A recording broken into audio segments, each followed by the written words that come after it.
Hey guys, what's happening? Good morning, good morning.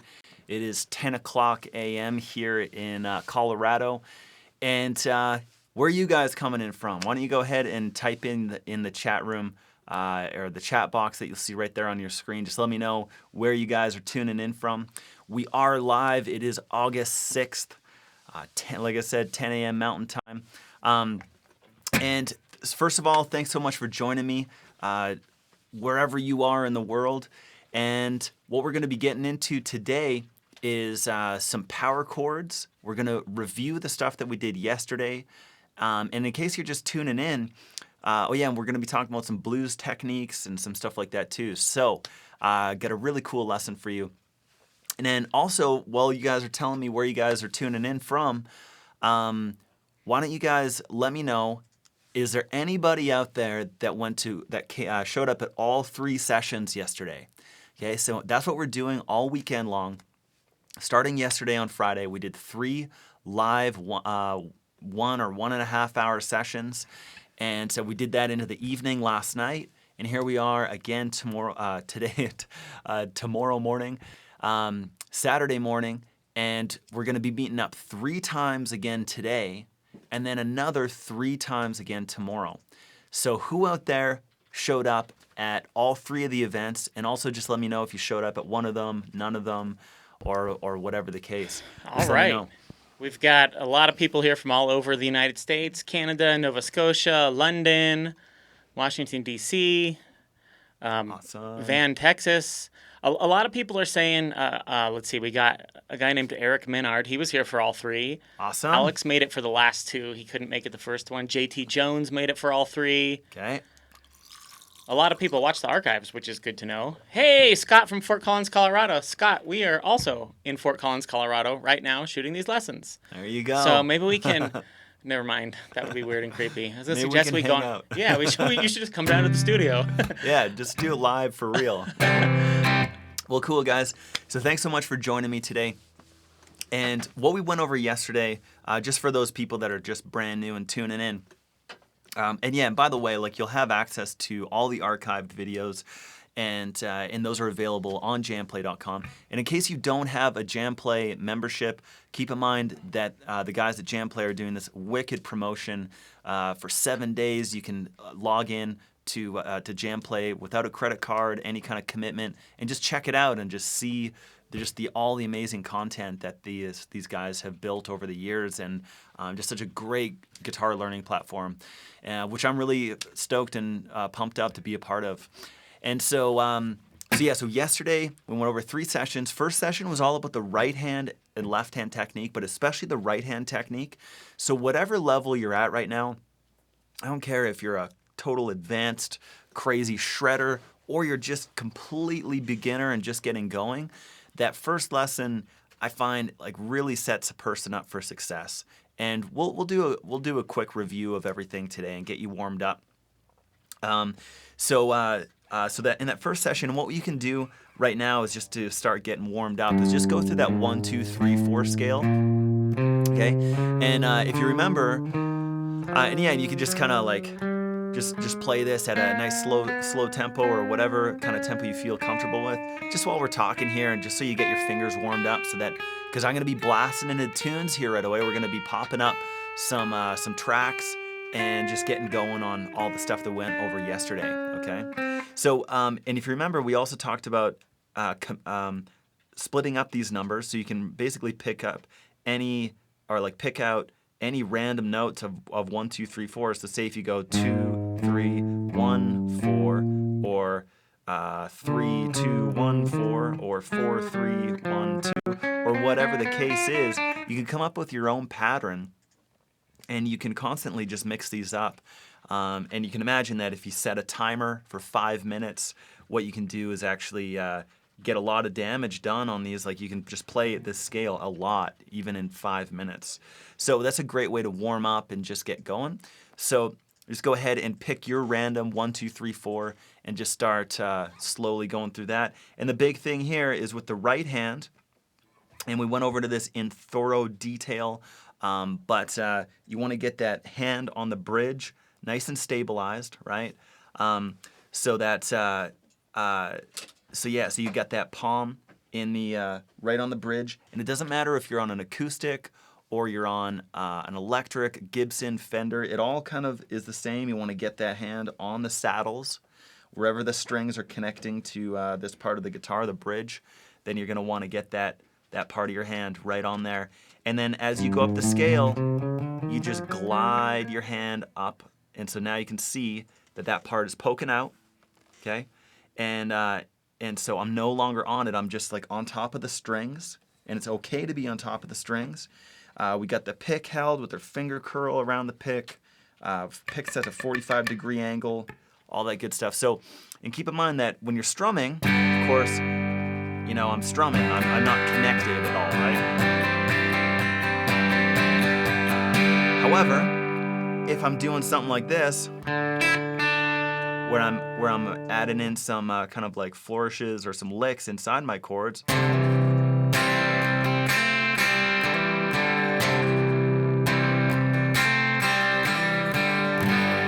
you can see I'm actually doing a combination of strumming and getting that right hand down solidified on the bridge.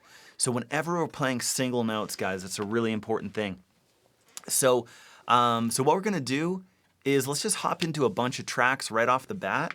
We'll start you out nice and slow, and we'll start out with Funk Yeah. So this is a good little warm up, and showing that you can actually use this 1, 2, 3, 4 sequence in actually a surprisingly very musical way. So I'm gonna go ahead and play this track. There's the tab for you right there. We also talked a little bit about reading tab, but it's just as simple as finding the numbers and associating them with what frets. Make sure you start with your pinky finger on that very first note, which feels weird, but it's going to line you up.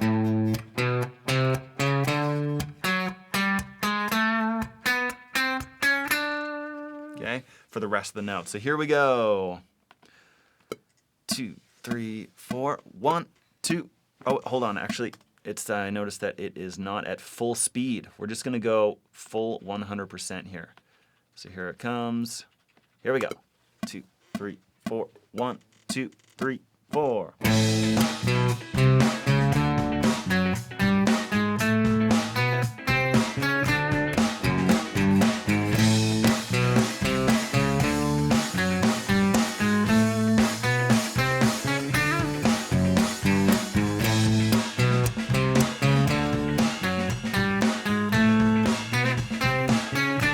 Get that right hand planted the whole time. You can do alternate picking. Do all upstrokes. Do all downstrokes.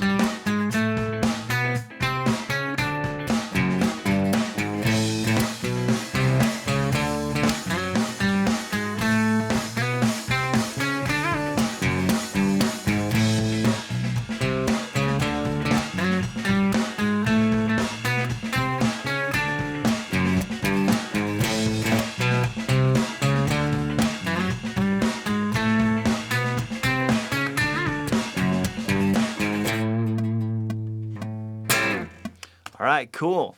So that was the first one. And so that's basically what you call like a walking bass line. So we're moving in a chromatic motion. So if you've ever heard like of a chromatic scale or a chromatic movement or moving chromatically, so that's always referring to one fret at a time. Okay, so when you're moving one fret at a time, that's a chromatic movement. So, and that's exactly what we're doing there.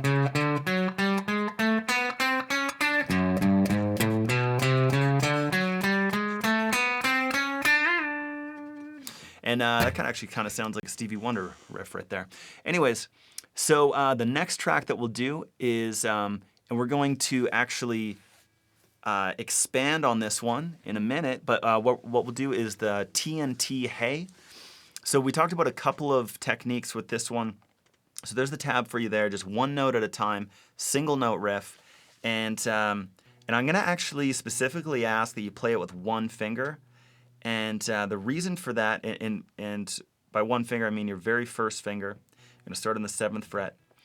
And so you're gonna get that hand planted, but also what you'll hear in this track is there's this part where I got a little sample that goes hey, hey. And if you guys remember, what happens right there is I'm gonna smack my soft fist, and use this part of my knuckle right here to just slightly clap into the strings and just crash into the strings by making these the strings touch the frets. So just everybody just try that with the soft fist. And then also another thing we talked about were chucks, where you actually mute the strings with your left hand, so they're just dead. They're not fretted at all. They don't sound like that, and they're just like that. So so we can do that same kind of thing there.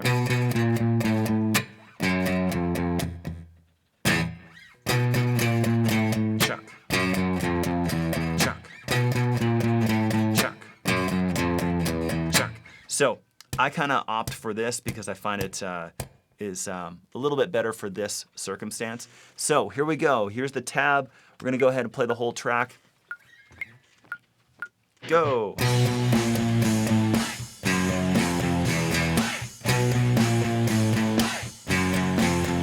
Hey.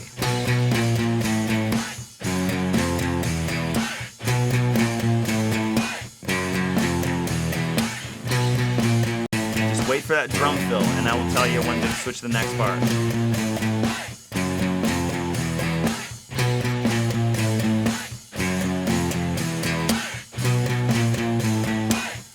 Here we go, 5th fret.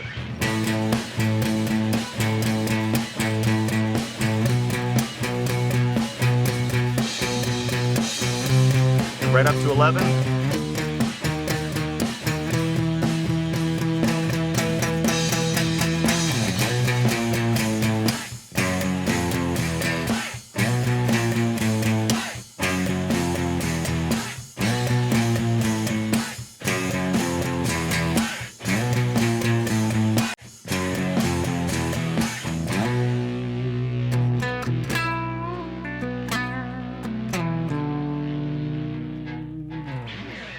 All right, so good work out there, guys. And like I said, we're gonna actually advance that one to the next level. I'll show you some more advanced techniques inside this lesson on how we can make that one sound just way huger, way more powerful. Okay, so let's just keep it going here. Let's grab the riff to that's kind of like You Give Love a Bad Name. It's got kind of that vibe. It's got a Bon Jovi kind of vibe to it. So there's the tab. Now this one is a little bit different because we're going to be moving across multiple strings, okay? But it's got a nice steady tempo here. And the big thing with this one was that finger roll with your 3rd finger. So the very first 2 notes. So you kind of want to fret the first one kind of in the middle of your pad of your finger, and then you should just be able to kind of pop it up and then get the 2nd note. So yeah, just this little finger roll movement will help you out a ton whenever you see that movement, like a side-by-side note. So the riff sounds like this.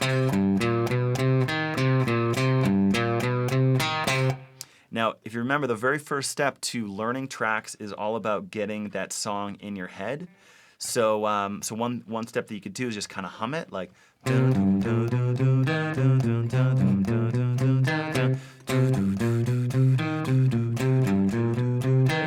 And it doesn't matter what noise you make. It could be a do-do, a do-do, a la-la, or whatever. Okay,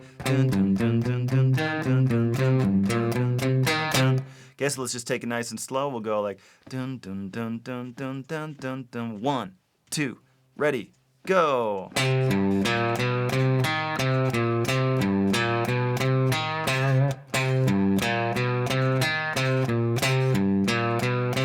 Again.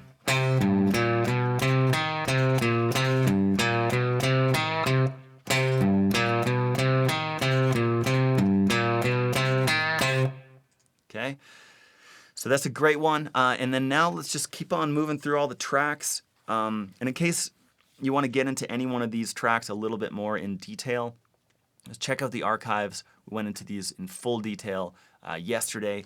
So the kind of the idea right now is I just want to get you guys warmed up, get those fingers moving across the frets, getting your eyes engaged on the tabs. And maybe you're in Pacific Standard Time and it's still only 9:20 in the morning, and you're still waking up. So this is good. So next, let's grab the Nazareth style track. And if you haven't heard the song "Hair of the Dog" by Nazareth, you should YouTube it or something. It's a pretty rocking song. So this one is definitely really important to know the melody. So I'll just go ahead and play it.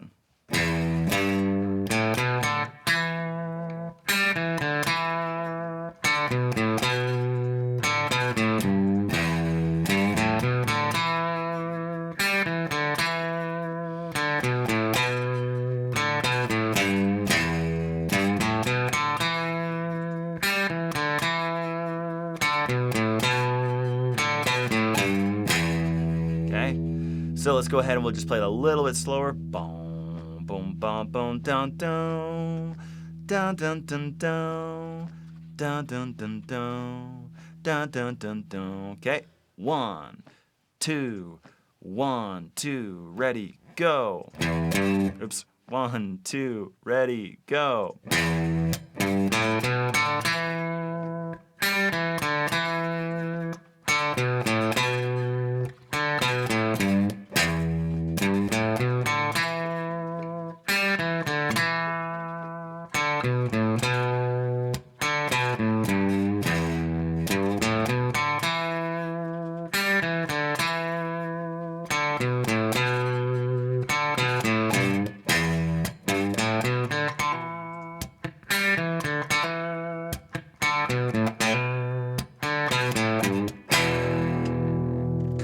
Cool.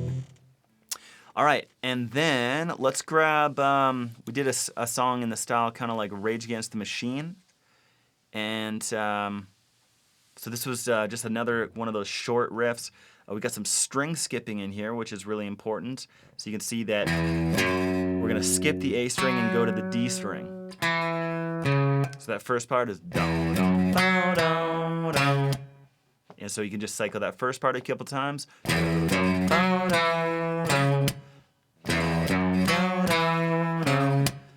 Okay, so try that a couple times.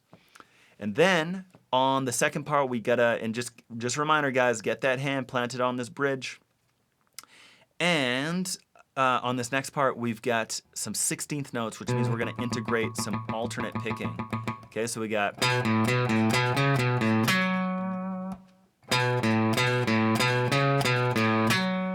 So you can just follow the numbers there. So at full speed, the riff would sound something like this.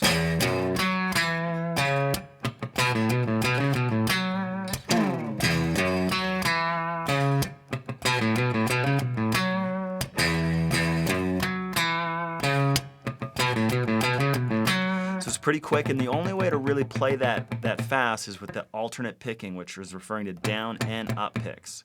So let's just go ahead and try this one all together now. Nice and slow. We'll go like boom, down, boom, down, down. 1, 2, ready, go.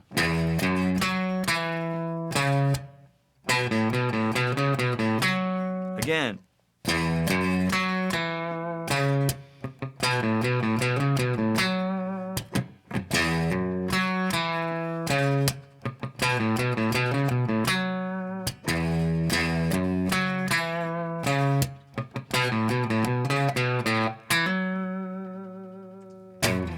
Okay, and then we've got one more track kind of done in the style of Journey. And we've got a track for this one.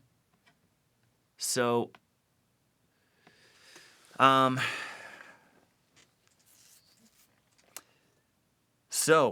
here's the track. So that the first line of the riff, you can see that it's only played through once, and because it's repeated, I guess it ends up getting repeated 4 times. So instead of writing it out 4 times, it's just read the first line, go back to the start, read it again, back to the start, read it again, back to the start, read it again, before you move on to the next part. Okay, so what this riff sounds like is something like this.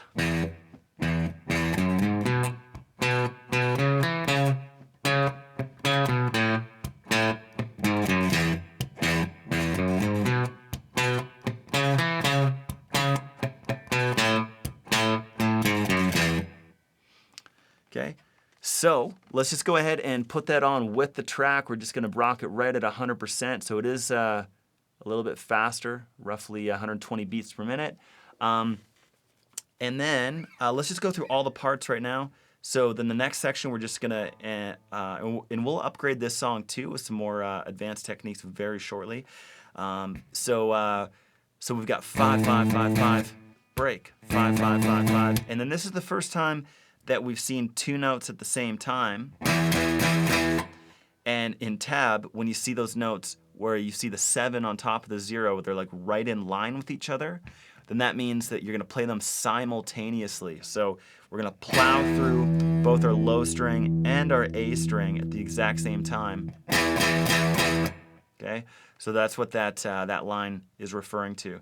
Repeat that, back to 5, stop, and then we're gonna bump it up to 7, 2 and 3 and 4, and we're back. And the big thing with this one was muting. Okay, so if you just read the tab, it sounds something like this, right? But to get this sound, what we need to do is mute with our left hand. So I'm kind of like simultaneously muting with both my hands. So I'm kind of like almost doing like a mini little rock clap, but okay, so I'm constantly using my right hand. But also I've got 3 fingers lined up, all stopping those strings with my left hand.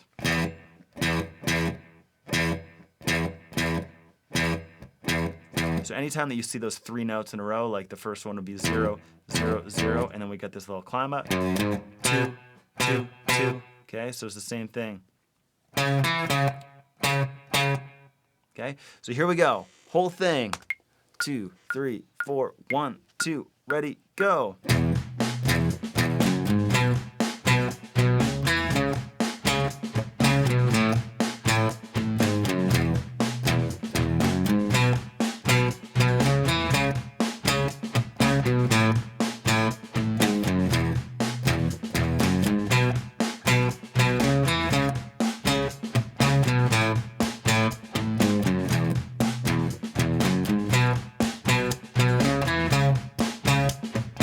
All right, here we go.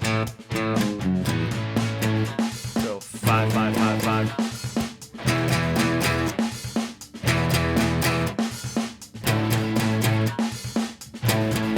To 7.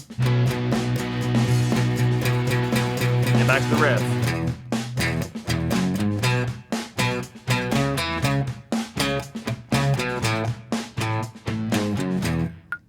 All right. So that is that track, done kind of in the style of Journey. And so what you can see we're doing here, guys, is it's all about the single note riffs. And can anybody out there tell me why would we do single note riffs? Okay, like when you think about a single note riff, why would it be important for your technique? Okay, and if anybody can name a great single note riff from a famous song, go ahead and put that in there too.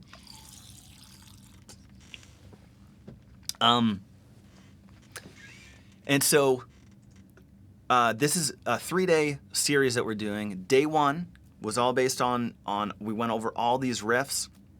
Just wondering if I missed any. No, I think we nailed all of them. And then today is going to be all about power chords, which are 2 and 3 finger chords. And then tomorrow, what we're going to do is take another step up and do full-fledged chords, chord strumming, and chord switching. Okay, so all of these things really add up. But yeah, so what's the good word out there, guys? Why would we focus on single note riffs before chords, or you know what I mean? So what are people saying out there, Jeff? W Trek 3 says muscle training. Lieutenant Weed says the riff from A Whole Lot of Love. Mm-hmm. Norman and Jemmy says to learn melody and to have something to build upon. Yeah. All good answers, guys. Lysergic says Sweet Child of Mine from Guns N' Roses for the riff. Yeah, that'd really be a single note riff too, yeah. Martin Guitar says to learn timing and rhythm, and he says Don't Fear the Reaper had a good single note riff. My Girl, Fresh Pick Music said My Girl, and he also said because it requires a different left-hand position from chords. Yeah, and so Don't Fear the Reaper is more of an arpeggiated chord thing. So that's doing a technique where you actually have a chord and you're picking single notes out of it. So that's a little bit different than what a single note riff is. Because if you think about, yeah, like a whole lot of love or Black Dog, a lot of Led Zeppelin, a lot of Rage Against the Machine. If you think about the big riff from Paradise City from Guns N' Roses, if you think about the big riff in Sweet Emotion by Aerosmith, like the big kind of chorus riff. There's a lot of big single note riffs. So, of course, if you just think about what that is one note at a time. And that's right. So we want to learn timing and melody. And at the end of the day, guys, why you want to get single note riffs into your playing is because it's like playing scales, okay?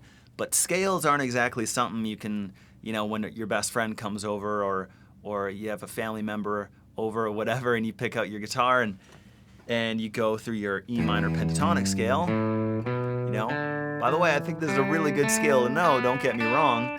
However, it just doesn't sound that exciting, right? So all these riffs that I'm showing you are basically kind of like fun ways to play scales. And they end up being just a lot more enjoyable to get your technique happening on. So that's really the big thing with single note riffs and why you'd want to integrate them into your playing.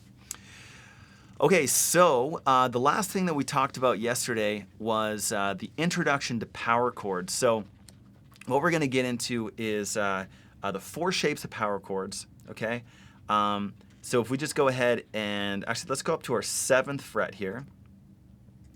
And our first power chord shape was just like this. And that was our 1, 2, 3, 4, 5. Our first note and our 5th note of our scale. Okay, so that 1, 2, 3, 4, 5. And then we also had 6, 7, 8 as well. So that's do, re, mi, fa, sol, la, ti, do. Right, so we've got that major scale right there. And so we grab the first note of the scale and the 5th note of the scale, and that ends up being a 5 chord, which us guitar players know more as a power chord, okay? So power chords are essential, and so we got this fingering as well, where you can use your first finger and your pinky finger, and oftentimes, you can see I just put my fingers in there, but certainly that's what's happening with my first finger and my pinky finger, but I really like this shape.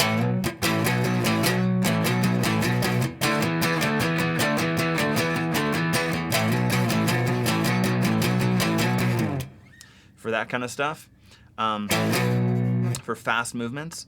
But also I really like this shape right here with 3 fingers, so 1, 2, 3.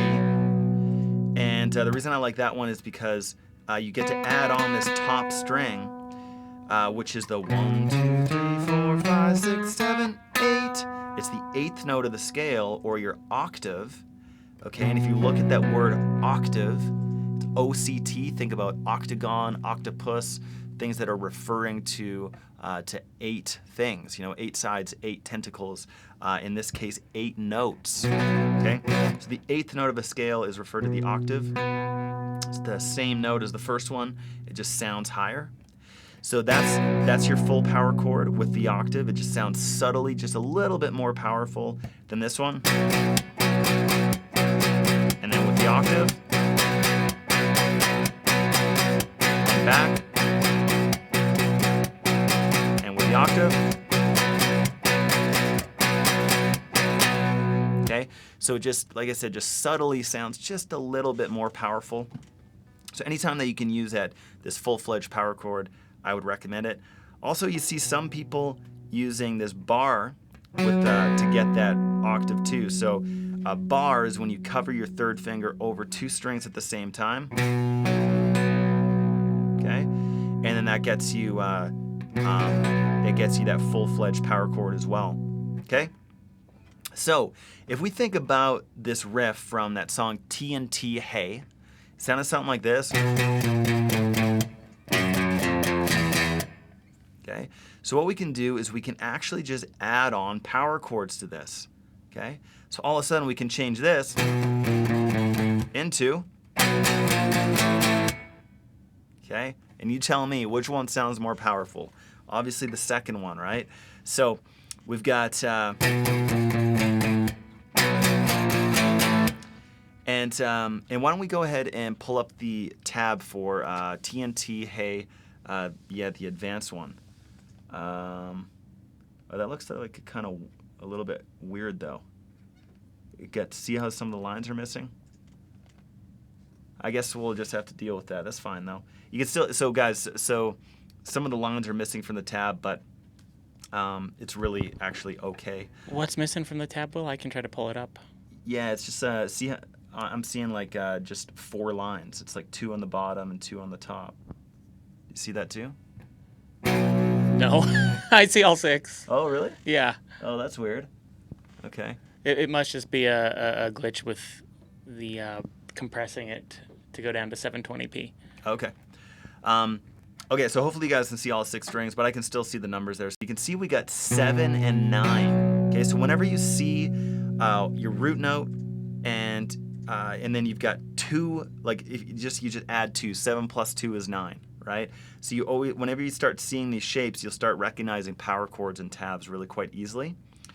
And so we've got, so you can see that those are played simultaneously on the tab because they're one on top of the other. It's not like they're spaced out at all. It's like one is here and one is here right on the tab. So we got 7, 7, and 9, of course. But then we're going to move down to 6 and 8, and then 5 and 7. Okay. Now here's where things get cool with power chords. We've got 2 and 4. So same thing. 2 plus 2 is 4. And then this is where things get a little different. We could just slide this power chord down one more step, and you can see 0 and 2. So 0 plus 2. Right, so is 2. So we've always got that same power chord formula. Whenever you see the note on the low string and then 2 frets up and 1 string over, that's always going to be the power chord. So, so you can see that this is still totally a power chord. However, this first finger is not doing really much anything, is it? So what we would do is actually play that with our first finger. And that would get you that classic kind of E power chord. And we call that an E power chord because E is in our low string. Okay? And the technical term, of course, with power chords, this is called an E5 chord. Okay? And it's called an E5 chord because that's the 5th note of an E major scale. So do, mi, fa, so, 1, 2, 3, 4, 5. Right? So that would be the root note and the 5th note. So all together, what this riff looks like, and you just look at the tab there and watch me play, but we can go.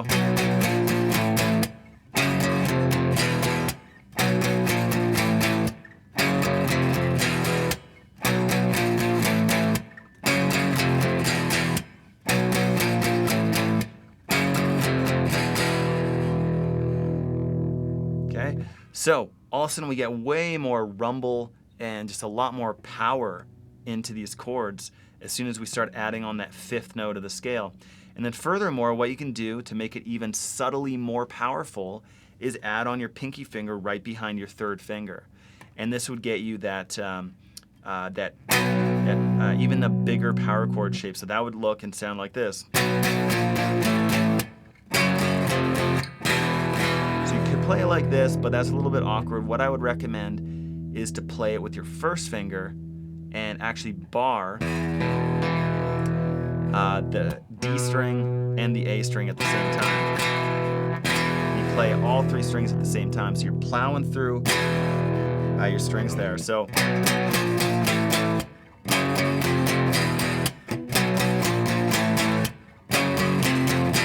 and don't forget that little rock clap in there. Crack. Hey. Hey. Okay, so that's how that part goes, and then so we repeat that 4 times, and then we bump up to the next little bit. So this is just going to be this simple power chord rhythm. So we're going.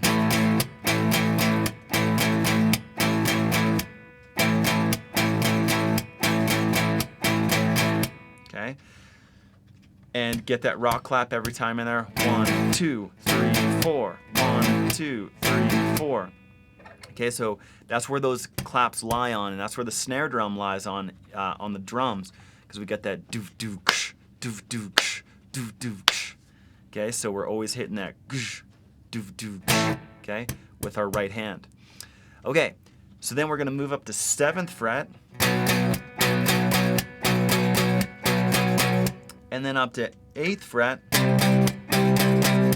and actually you can see that the next part of the tab still says to continue the 8th fret. However, we're going to actually skip that and go right up to the 11th. So that's 11 and 13. Again, this power chord formula stays the same wherever you go. Okay? And then we're at the 12th fret, 12 and 14. And then back to the start. So let's just go ahead and play through those two parts together, nice and slow. And yeah, you can hear that this really upgrades the song from the single note. Okay, so here we go. We're gonna go like doon doon doon doon doon doon. Actually, why don't we just go ahead and play with the track? I'll just slow down the track. That's a little more fun. Okay, here we go. So it's gonna be 75% of the actual speed of the track. Here we go. 3, 4, 7th fret power chord. 2, 3. Go.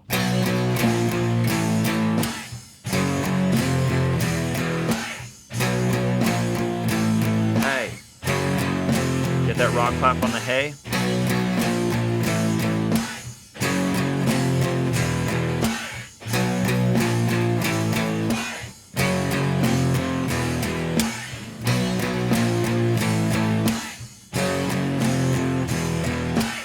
Wait for that drum fill.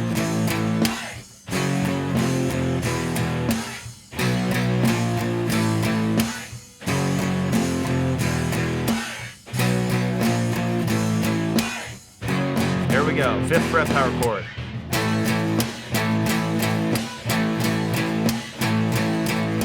Seventh fret. 8th fret, right up to 11th fret.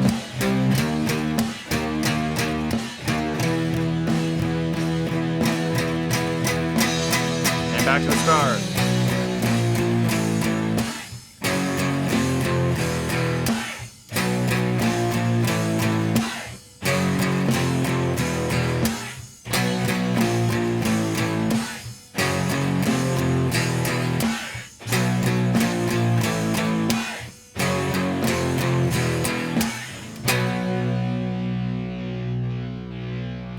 Oh, heck yes. All right, guys. So that is that track. I'll just go ahead and bump that up to 100% just for the people that are finding that super easy. So it's going to be 25% faster. Here we go. 1, 2, 3, go.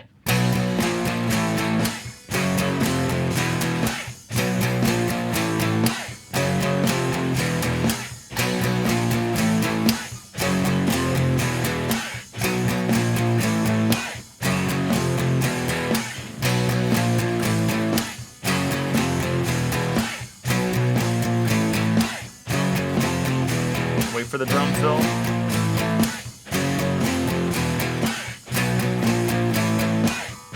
Here we go.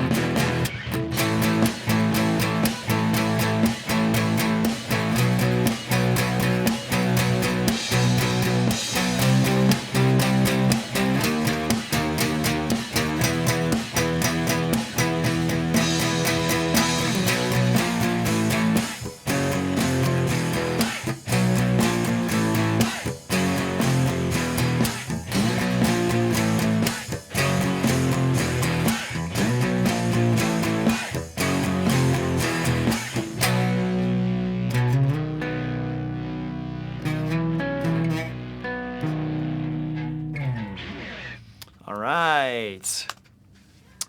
So, as you can see, we are really upgrading this track. Okay, so we started out with the single note riffs, And then we change it with power chords. We add on that 5th note of the scale and the 8th note of the scale.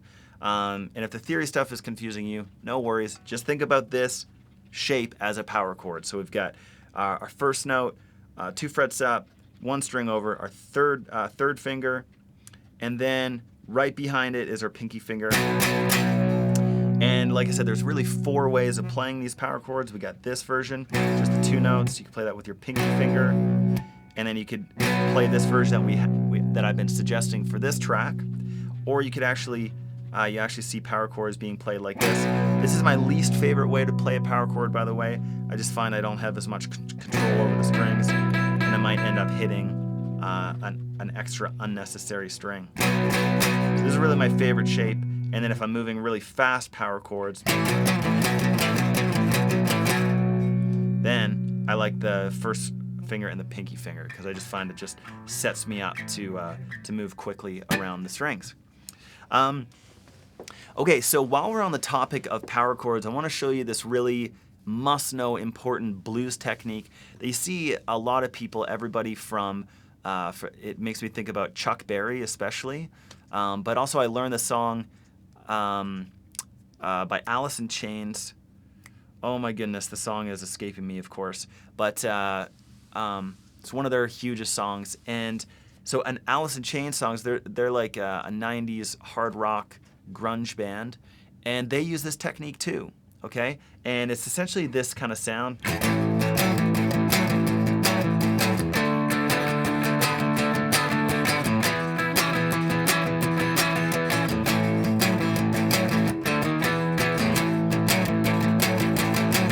Okay, so now what do you guys notice about this?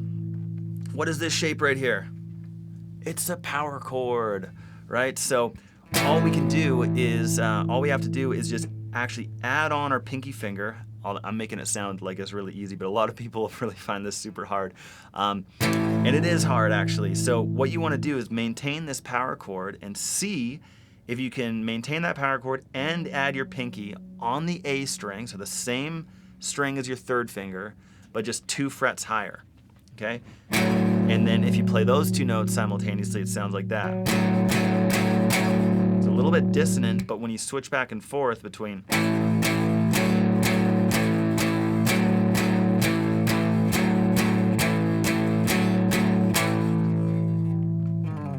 okay? And so everybody just give that a try. And now keep in mind that the higher you go up the frets, the easier it becomes. And now why is that? Well, the spaces between the frets as you go up the neck get smaller and smaller and smaller. So if you go and try this on the 10th fret, for instance, you might end up finding it's a little bit easier. However, try it around the 7th fret. I find that that's kind of like a good happy medium spot. So again, you get your power chord engaged. And the big thing here, and we talked a little bit about this with our left-hand technique and our thumb placement. So if your thumb is hanging over the top, or if you can really see your thumbnail, then you're probably going to be really challenged by doing this. So what you would want to do is actually bring your thumb in behind the neck. And we talked about the thumbs up position. So it's like my thumb is pointing up this way, okay? And so we've got our thumb kind of in the middle of the neck. I've got this wrist coming up and over, so I've got this kind of this position going on with my left hand. You can see my wrist is roughly at a 90-degree angle. Okay, and it's not quite 90, but it's like, somewhere it's definitely a pretty hard angle. So with my thumb in place in the back of the neck, and I reach my hand up and around, I can easily reach these bottom strings. And that will allow me the stretch that my hand needs in order to reach this top note with my pinky finger, okay? And if that's easy for you, you can even reach it 1 fret higher, so you can get.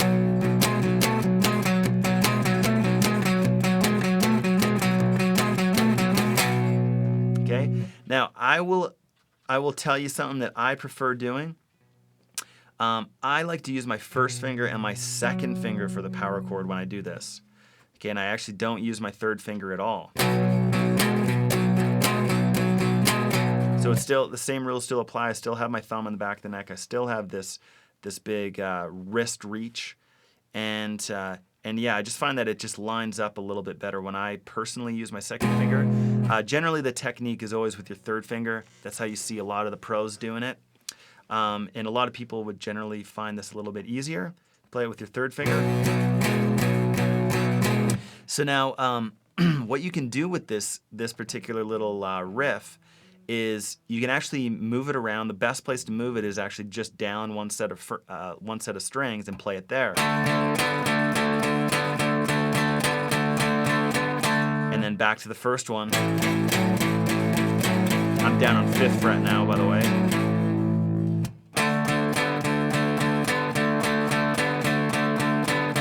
And then you can actually bump it up 2 frets.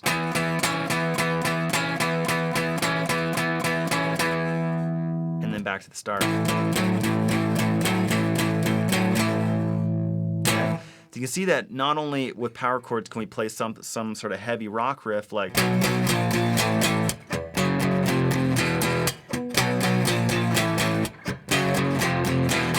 but we can also grab it, say on the 5th fret, like I was just doing there, and all of a sudden we can get into kind of blues and classic rock territory.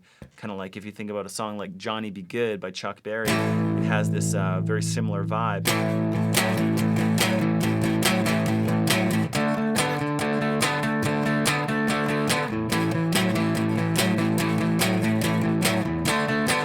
Actually just switch back and forth between these nice and slow. So you can see that I'm using a down and up stroke, plowing through both of the strings on each time, each strum. And then you can bump it up 2 frets.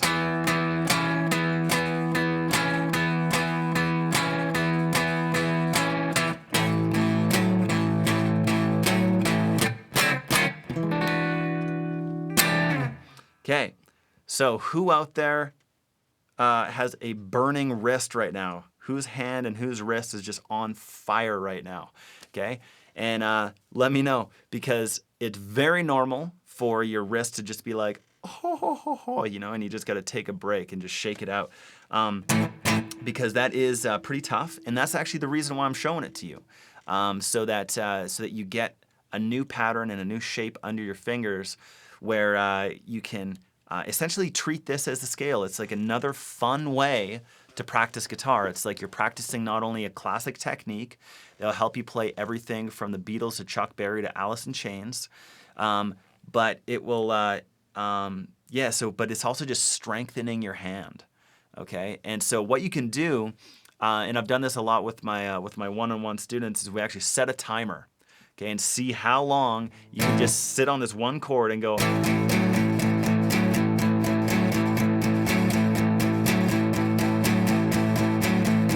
That's all downstrokes right now. Definitely changes the rhythm a lot when you do up and downs.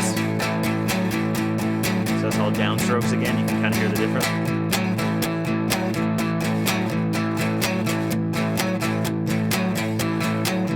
So I've practiced that quite a bit, so I'm able to do it for quite a long time. But I'd be interested to know what your best time is. And when we link up in a few hours, maybe you guys can let me know what your best time is for holding the Chuck Berry chord until you just got to stop, and you're just like, and you'll notice it's just like it starts falling apart, right? It's just, you can't really hold the frets anymore, and it's just like, oh, time to take a break, right? So you can time yourself, and as soon as you have to stop, press stop on the timer, and see if you can get a best time to deliver us in the chat box at the next lesson. Let's see. So, and yeah, just a big power chord overview, guys, is the big thing that I want to really convey to you guys is this movement from the 1st fret power chord to the open string position. Okay, because these guys right here are super, super important.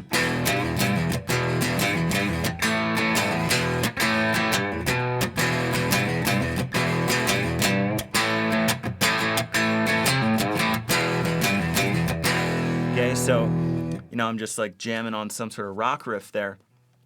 But that's a really important rock guitar position to get down. And so we can. So that's all we're doing is we're just bumping this first fret power chord down a fret.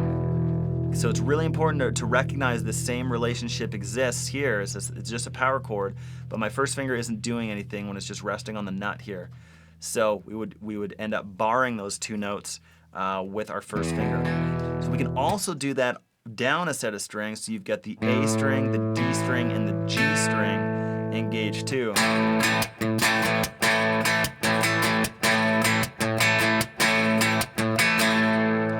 And this is pretty much an A major chord if you actually just get in an extra note in there.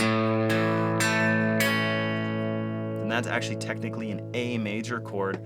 And this is actually how I'd recommend that you play your A major chord, is with one finger barred across these notes. Because what ends up happening is you can do all kinds of fun stuff with all these other fingers.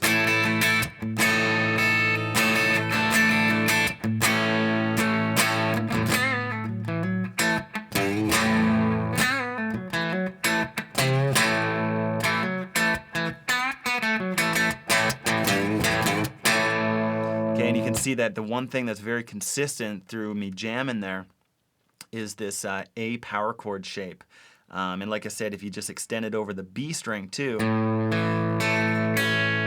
actually get an A major chord happening. And that's the one thing about power chords, is that they are neither major or minor.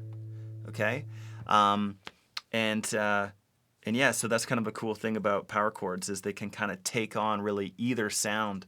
And then if you remember, if you joined me for the lesson last night, we did this riff that was kind of like reminiscent of Thin Lizzy. It's so it sounded like this. Kind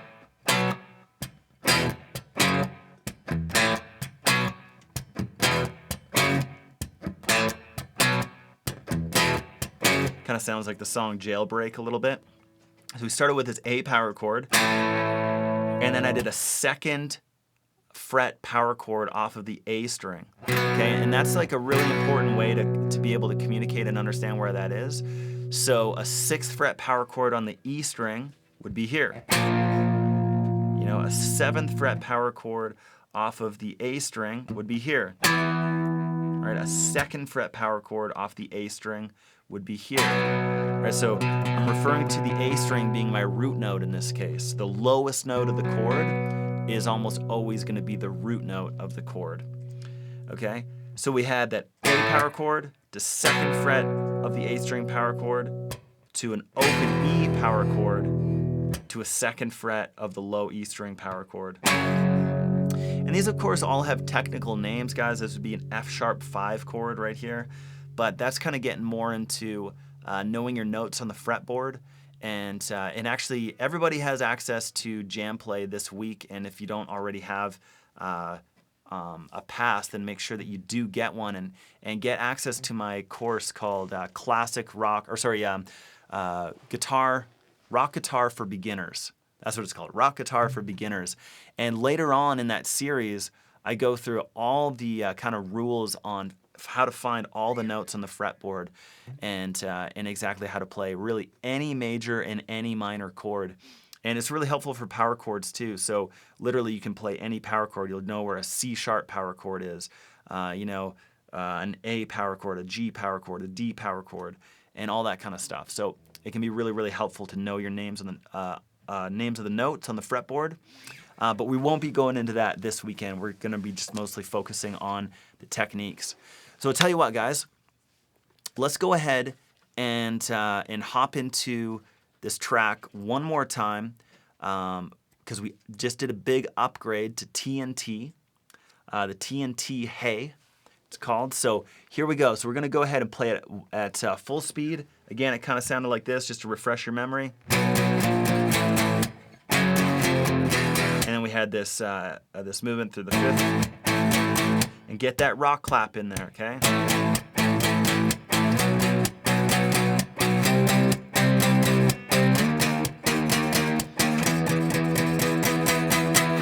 All right, you guys ready? Here we go. 1, 2, 7th fret.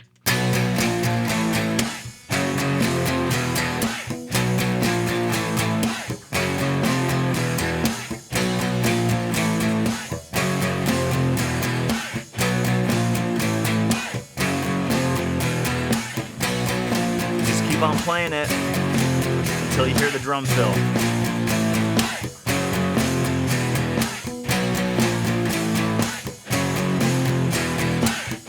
And then we'll go up to 5th fret. 5th fret.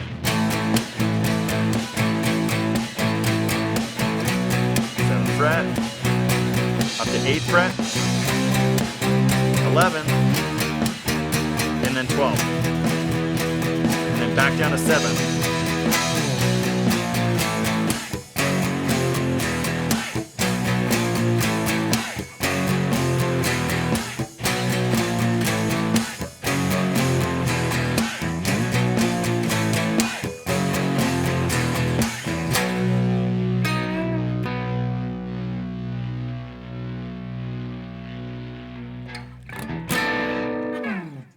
All right. So that's it for this lesson, guys. So what we did today is we went over those single note riffs to get warmed up and just get our fingers moving across the fretboard. Again, those are like fun scales, right? So the more kind of single note riffs that you can get into your playing, the better.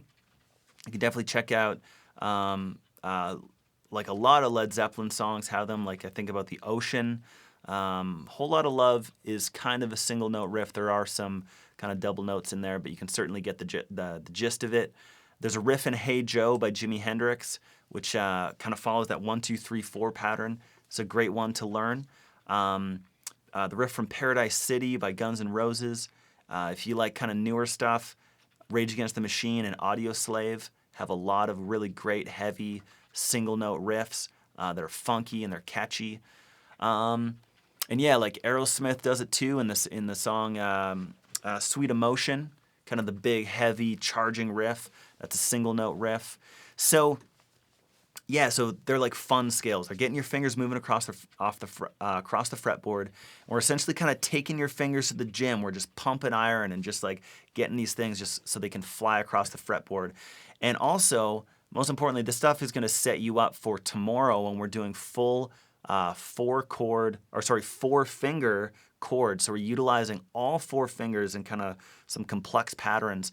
So if each finger isn't individually kind of strengthened and you don't really have control over each finger, I find that chords are really difficult. And a big mistake that I find a lot of guitar teachers make is they will teach students chords right at their first lesson. You know, somebody who's never played guitar before, they're like learning, you know, these complex patterns with 3 and 4 fingers. And I just feel like that's not really the best way for a person to learn. So hopefully this is making sense to you guys. And then of course what we're going to focus on today, and I hope you guys join me in a couple of hours. What time is it at, Jeff, again? It would be at, let me double check to make sure I'm not Well, giving people you're the wrong looking, time. At so yes, 1 p.m. 1 p.m. Mountain, 3 p.m. Eastern. Okay, so the next session, all you have to worry about is the next session. So it's going to be 3 p.m. Eastern, which is 1 p.m. Mountain Time, 12 p.m. Pacific, and 11. Anyways, you guys know what I mean. So you guys will be able to join us at the next session. But what we're going to do now is stick around, guys, because this is sometimes what people find the most valuable part of these live sessions is being able to ask questions in real time. And I know that I'm not playing anything super impressive right here, right now, or anything.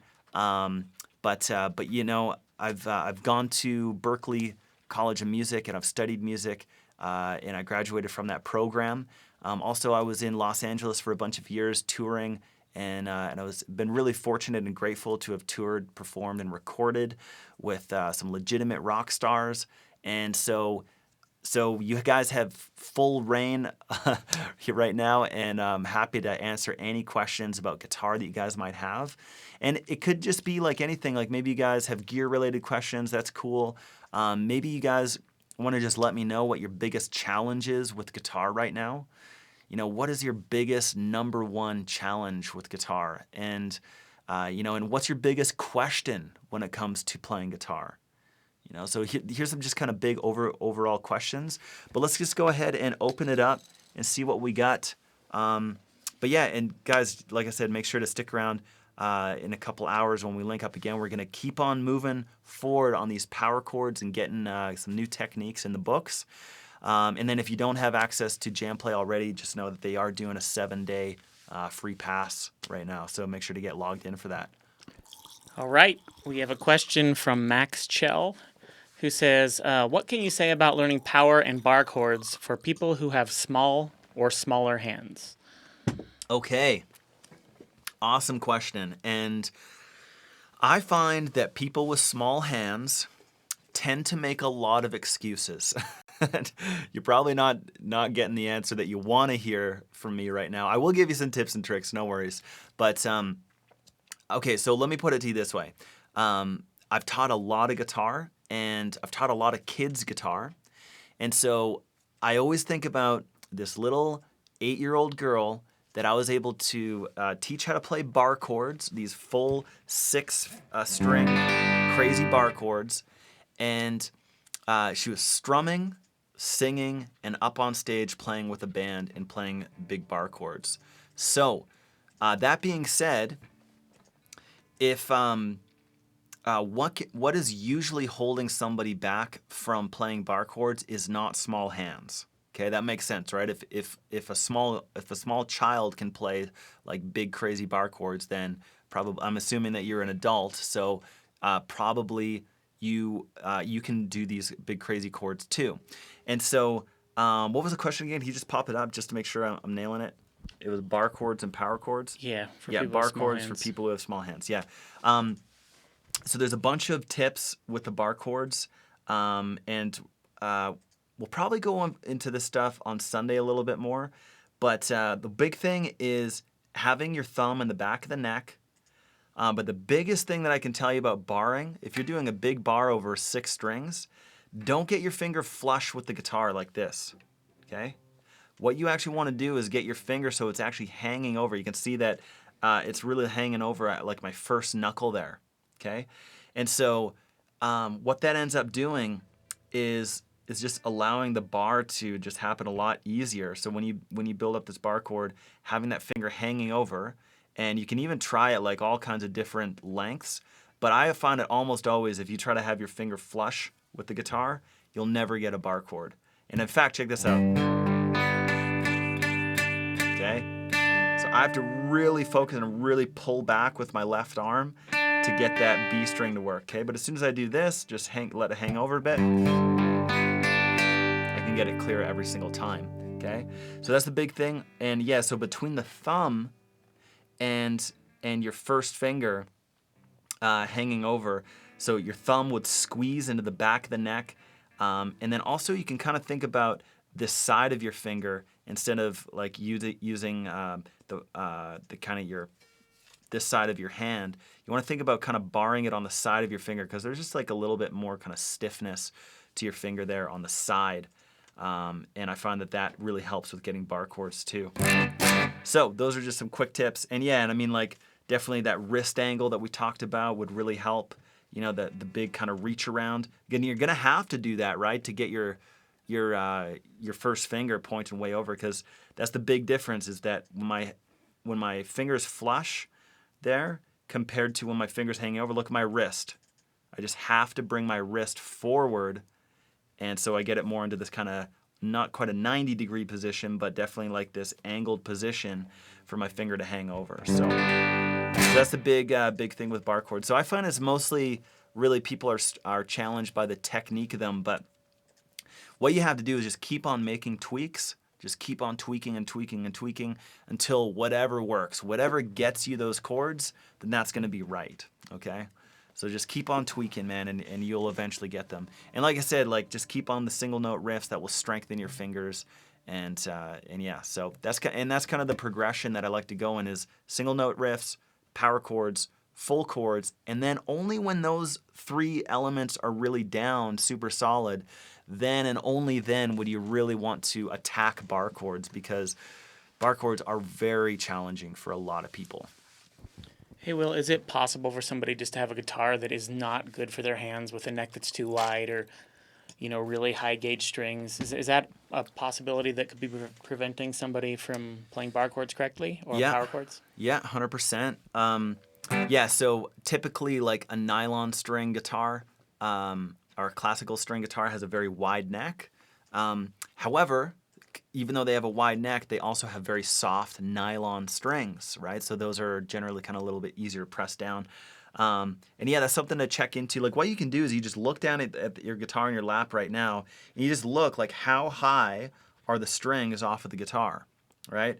If they're way off the fretboard, then of course that's going to be very hard to press down. And whereas if your strings are very close to the frets and they hardly have like any movement, it might just be like, you know, a millimeter or two off of the frets, then of course that's going to be a lot easier to press down the strings, right? So, you know, bar chords can be a lot easier that way with the in-tune guitar. And yeah, guys, like that's something like if you're looking at your guitar and you're like, I think my strings are a little bit high. Well, there is these guitar repair people called luthiers, spelled Luthier, and a luthier will help you with that. You go in and say, hey, can you make my guitar have lower action? So that's what it's called for some reason, is the action of the strings. And so that's referring to the string height off of your frets. So you want to get low action, especially for a beginner. I find that, yeah, low action really, really helps. Okay, we have a question from Fresh Picked Music. I think this is about the TNT Hey. I asked him and haven't got a response yet. He's saying, why not use the second finger on the second fret open chord after the sixth string, first fret power chord? Why not use the second finger? I think I get it, but typically that's not. Yeah, so I think that what Fresh Picked Music is talking about there is playing the bar chord like this. Okay. Now, why wouldn't we want to do that? Well, firstly, I can tell you it feels awkward. It doesn't really feel that great. However, it goes back to kind of that concept that I was referring to. I mostly talked about this on the A chord. But when you play it with your first finger, then you can do all these other licks.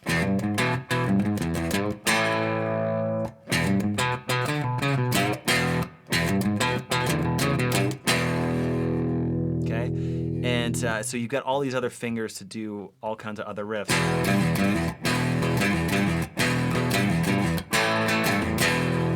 Okay, so that's the long and short of it. Is you want to play this open string power chord with your first finger, but that's it's a good eye. Like you guys should always be looking for these movements that are going to be as efficient as possible. So from here, we would want to go like that. But what Fresh Picked Music is suggesting is your second finger is like practically hovering right over that note. So why wouldn't you use that one, right?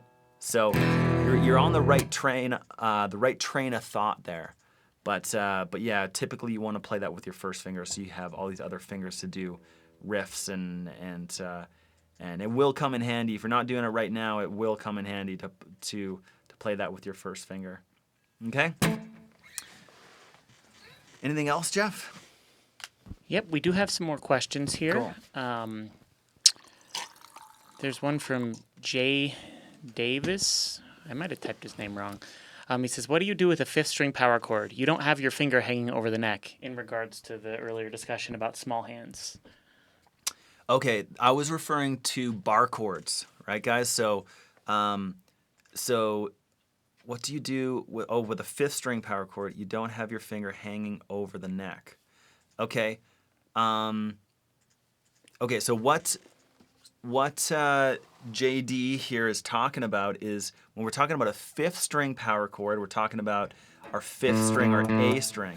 So this guy right here, right? So not our lowest string, the second lowest string. So if we just grab anywhere, if we grab a fifth fret power chord, I think what JD is asking there is, why isn't my finger hanging over here? Okay?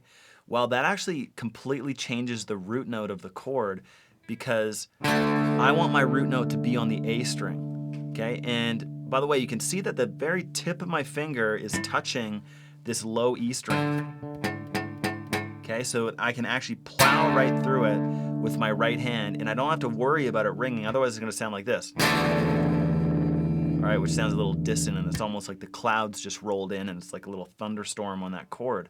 So with my first finger touching that low string, I'm able to mute that string with no problems. And the reason I don't have my finger hanging over top is because that was a technique for bar chords, okay, which are these 6-string full 4-finger movements and shapes, okay? So with a power chord, we don't want to have our finger hanging over at all right? And because if we put our finger over top of the 6th string, it changes the nature of the chord. All of a sudden, that's a D power chord with an A in the bass, which can sound really cool.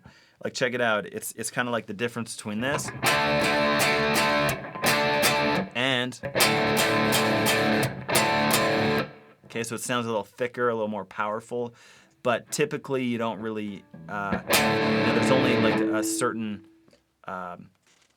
like a certain time and a certain place that you'd want to use that finger where you're covering both the 5th string on the E string and the A string. But that is a really cool chord, and I do use it once in a while.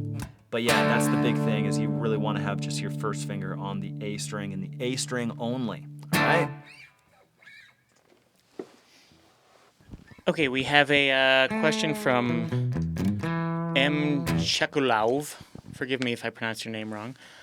He says, strumming 2 or 3 strings at once using alternative picking, down, up, etc., is a little bit difficult because the pick always clings to the strings while going up. So what's the trick of this technique? Okay, so strumming 2 or 3 strings at once using alternate picking. Yeah, I think he was talking about when you were going back and forth on the power chords in Right. TNT Hey. Right. Okay, so that's a good question. So if we go back to this kind of blues riff...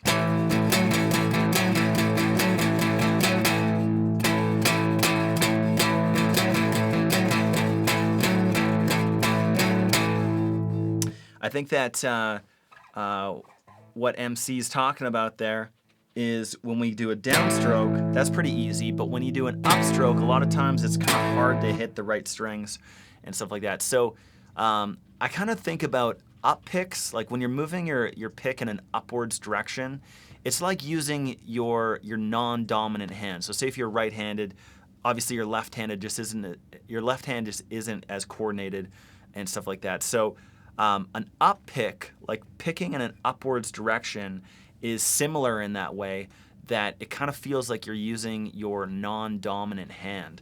So it will feel a little bit awkward.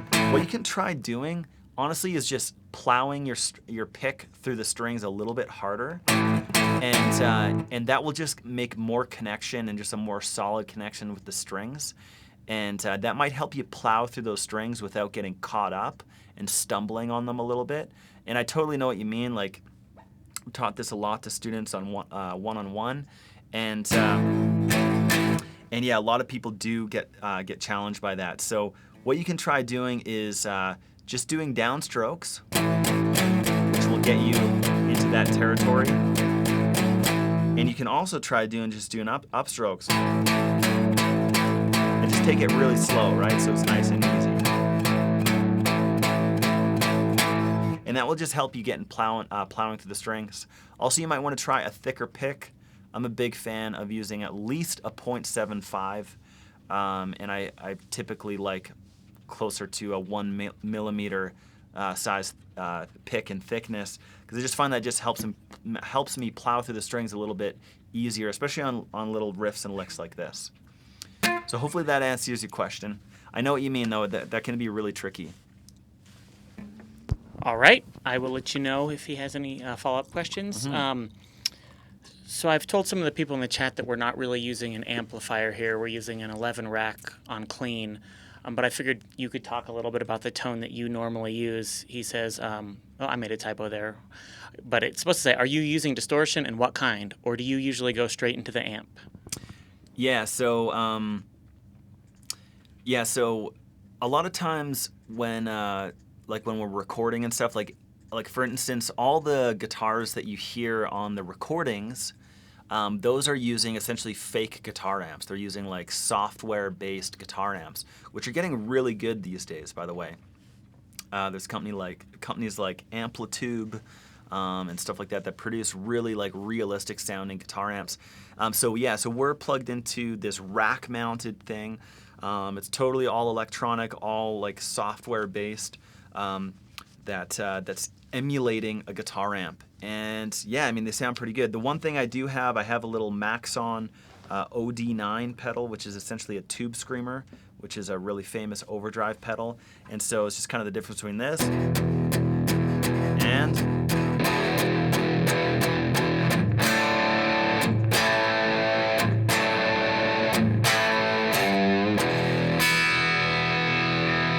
okay. So yeah, so I've got kind of like a Vox style track, so you can hear there's just a little bit of distortion on there. Like it's pretty clean, but there's just a little bit of dirt on there.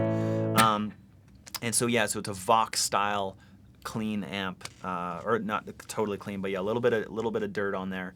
And yeah, so that's how we're getting the stuff. I typically really like Marshall style amps, and there's a lot of different brands of amps out there that emulate Marshalls. Like I've got this Mesa Boogie Royal Atlantic amp that emulates a Marshall, and yeah, a ton of amps like emulate Marshalls because it's just such a great sound. So yeah, so I just typically really like Marshall style amps. Yeah. Cool. A couple people say they use Amplitude 4 and like that. Somebody says they like Line 6. Yep.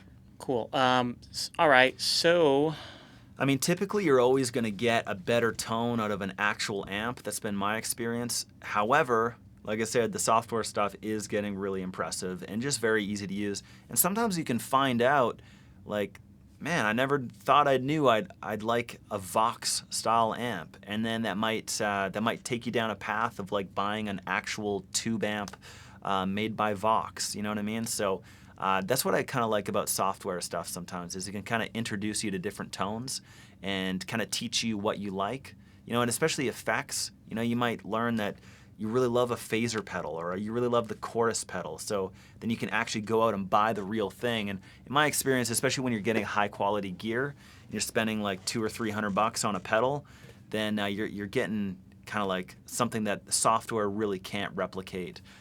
Because yeah, the real thing is always kind of the best in my opinion. But nice. All right, we have a question from Max Chell. I don't know if you'll know this one, but it's worth a shot. Can you say something about putting strings over a Gibson stop bar bridge? What strings are well suited for it? okay, and so I think that what he's talking about is when you look at my bridge here. Yep, I've got my strings. Where are we? There we. So we've got my strings over top of the bridge, and and so typically they're like I put them in backwards and then I fold them over top, and so typically they go straight into the back, and then they just go straight in, and as a result though, I've got this bridge or this tailpiece lowered right down to the guitar. And honestly, I just do it because I think it looks kind of cool. And but the big thing is that there's an angle here. From here to here, there's an angle, and it needs to be consistent. So that's why this is lower now, in order for me to do that. So I think that just a friend was doing it, and I just thought it looked cool. And then I don't know, it's just been a habit ever since. So. But that's kind of it on that. I can't really recommend what strings to use. I just use 10 through 52s. Those are light on the top, so just like a standard gauge on the top, and then they get a little heavier on the bottom because I like to play kind of aggressively and play rock stuff, and I find that a heavier set of strings just kind of helps me just get a bigger tone and stuff like that. So, but yeah, they seem to work fine. And before I even had even bigger strings, and it does kind of eat away a little bit at the metal, surprisingly, but it still doesn't really. You never get string breaks there or anything like that. So I don't think it really matters what strings you use. Okay, cool. In regards to people saying what their the challenges is, their current challenges and struggles, Alex says, with regards to what you've covered, my biggest challenge is keeping my ring and pinky fingers together when moving power chords. Okay. Yeah. That's so what Alex is talking about there is when we make this power chord shape, we've got our third and fourth finger right beside each other, and then so when you slide those down, it can be hard to kind of maintain that power chord formula, and so I'm just trying to think of something that I can tell you. Other than like just start with your third and fourth finger in place and then stretch your first finger down. And I find that just the fact that my third finger and fourth finger are touching, it just kind of glues them together a little bit so that they end up moving together. So, but yeah, I mean, what you're experiencing is normal. You can always switch back to just your first finger and your third finger. And once you get that down super solid, then just simply add on the pinky finger. So you might want to pace yourself a little bit more like that. So, but yeah, what you're experiencing is normal. Just keep on with the scales, the single note riffs, you know, and a lot of these tracks would be perfect for you to just build up that finger strength that you need. And keep on joining me for the next 2 sessions today, guys. So we've got another 2 sessions coming up, which will be digging into these power chords, and that will really, really help this whole power chord placement for sure. All right, as far as I can tell, unless I'm missing someone's question, which if so, let me know really soon. As far as I can tell, that's it for right now. Cool, cool. All right, guys. So same thing. We will catch you. And Jeff, you're always messing me up in those dang time zone changes. All right. So the next session will be live in an hour and 30 minutes at 1 p.m. Mountain Time, which is where we're at, 3 p.m. Eastern Time. Any other time zone conversions you guys are going to have to do on your end. But it's an hour and a half from now. We will start the countdown. So I will be here. That's all you need to know about this weekend is just know when the next session is. And then we'll just keep on linking up. So this is officially session number 4 in the bag, complete. Thanks a lot for joining me today, guys. Again, my name is Will Ripley. Thanks for joining us here at the Jam Place Studios. And we will catch you in an hour and a half for some more rock guitar acceleration. Catch you guys then. Keep on ripping it.